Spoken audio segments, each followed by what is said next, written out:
দাদা আপুনি চৌধুৰী বাজাৰ অঞ্চলৰ কাৰণে এটা ভাল খবৰ আনিছে যে আপুনি ধান কাটাৰ মেচিন যে আনিছে ইয়াতে হয়, ধান কাটাৰ মেচিন আনিছোঁ। ইয়াত আজিকালি মানুহ পাবলৈ প্ৰব্লেম হৈ যায়। মানুহবিলাক বাহিৰত যায়গৈ, খেতি কৰা মানুহে এৰি দিব গৈছে। মানুহ খেতি চপাবলৈ মানুহ নাপায়, খেতি ৰুটো মানুহ নাপায়।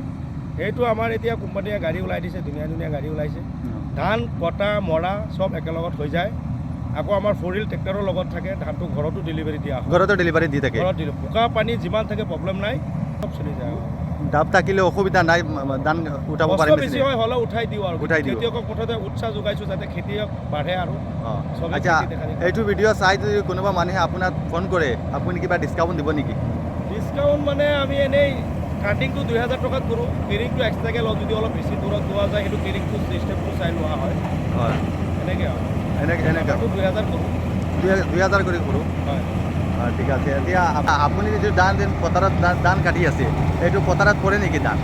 ধান নপৰে, ধান পৰিলেতো মানুহে নাকাটিব না, লাগিলে আপোনালোকে চেক কৰি দিব।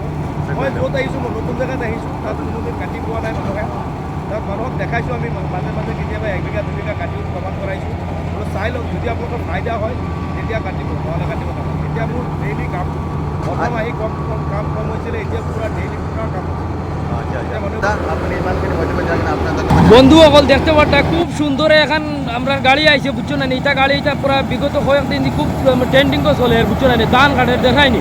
বর্তমানে ধান কাঠের বন্ধ দেখতে পারটা খুব সুন্দর ধান কাঠের একবার ধান কাঠের এক বাজি ফের বারুইয়া ধার এক বাজি তোমার ধানের ট্যাঙ্কিতে আবার ধান রাখে বুঝছো না, খুব কম সময়ের ভিতরে 2-3 থেকে 4 বিঘা খাটিয়ে আমার বাড়িতে নিয়ে ধান নিয়ে পৌঁছাই দিলে খের আবার টাকাত ফেলাই দিয়ে বুঝছো না।